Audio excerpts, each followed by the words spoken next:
जय मा तारा। আমি তান্ত্রিক সম্রাট पंडित সুশান্ত শাস্ত্রী आज আপনাদের মহা ষষ্ঠী পুজো উপলক্ষে যারা যারা পুজোর ব্রত পালন করবেন তাদের উদ্দেশ্যে বলা হচ্ছে, যদি আপনারা শ্রী শ্রী শারদীয়া দুর্গা উৎসব পালন করবেন তাহলে আপনারা মহাষষ্ঠীর দিন আপনারা সকাল সকাল আপনারা গঙ্গায় যাবেন এবং গঙ্গায় গিয়ে নিজেকে গঙ্গা স্নান করবেন, গঙ্গা মাইয়াকে নিমন্ত্রণ করবেন যে হে গঙ্গা মাইয়া, আমি এই বছর 2024-এ শারদীয়া উৎসবের জন্য আমি আমার নিজের মনকে প্রতিষ্ঠিত করেছি এবং আমি এই ষষ্ঠমী তিথি থেকে বিজয় দশমী অবধি আমি মায়ের পুজো অর্চনা করব। হে গঙ্গা মায়া, তুমি আমাকে আশীর্বাদ করো। মা যেমন তোমার উপরে বিরাজ করে আসে সেটা যেন আমার ফলপ্রসূ হয়, আমার সন্তান এবং সংসারের জন্য সুখ শান্তি সমৃদ্ধি বিজয় থাকে এবং আমার সন্তানরা যেন ভালো থাকে, আমার নিজের শরীরের উপরেও যেন ক্লান্ত বোধ না হয় এবং আমি যেন শ্রী শ্রী শারদীয়ার উৎসবের সম্পূর্ণ পুজোটা করতে পারি তিথি নিয়ম নিষ্ঠাভাবে। এই কামনা করে মা গঙ্গার কাছে আপনি স্নান করে উঠবেন এবং ওঠার পরে আপনি কি করবেন, যদি গঙ্গার পাড়ে আপনার সাধ্য মতন যদি দেখেন যে সেখানটা কিছু দুস্থ মানুষ আছে বা কোনো বয়স্ক মানুষ আছে, তাদের আপনি কিছু অন্নদান করাতে পারেন।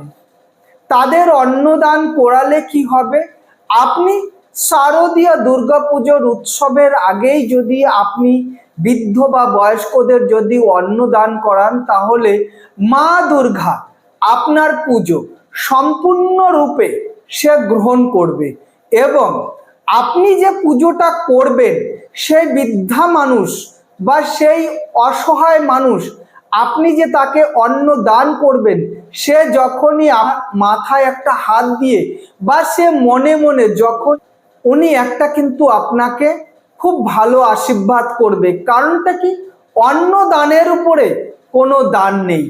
আপনি যতই দক্ষিণা বা যতই আপনি যাই দিন না কেন,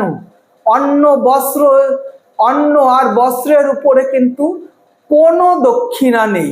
সেই জন্য আপনি ষষ্ঠী পুজোর আগে গঙ্গা স্নান করে আপনি আপনার বৃদ্ধদের বা অসহায় মানুষকে কিছু অন্ন ভোজন করাবেন, তাতে দেখবেন যে আপনার পুজো সার্থক হবে এবং আপনি নিজের মনের থেকে তৃপ্তি পাবেন এবং আপনি যে যে কাজগুলো করবেন, যে যে মনস্কামনা নিয়ে কাজগুলো শুরুভাত করবেন বা পুজো পাঠ করবেন, তাতে আপনি মনস্কামনা পূর্ণ হবে আপনার, এই কামনাই করছি।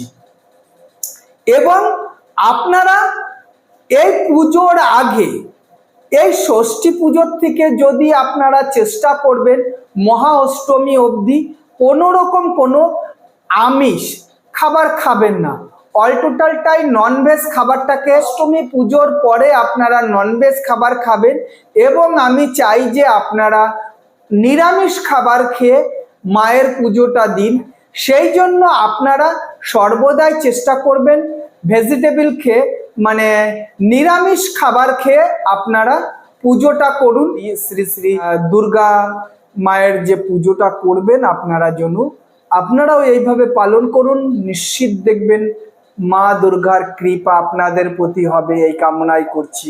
আমার এই ভিডিওটা লাইক শেয়ার সাবস্ক্রাইবার করে সবাইকে পাঠাবেন এবং সবাই যত এই নিয়মটা পালন করে তারা উপকারিতই পাবে, এই কামনাই করি। জয় মা দুর্গা, জয় মা দুর্গা, জয় মা দুর্গা, জয় মা তারা, জয় মা তারা, জয় মা তারা। এই ভিডিওটা আপনারা একটু লাইক শেয়ার করে দেবেন যাতে সবার কাছে, আমার সব শিষ্যদের কাছে পৌঁছায় এবং যারা নতুন আছেন বেল আইকনটাকে ক্লিক করবেন এবং সাবস্ক্রাইবার করবেন, সবাই যেন ভিডিওটা দেখতে পারে এই কামনাই করছি। সম্পূর্ণ ভিডিওটা দেখবেন। জয় মা।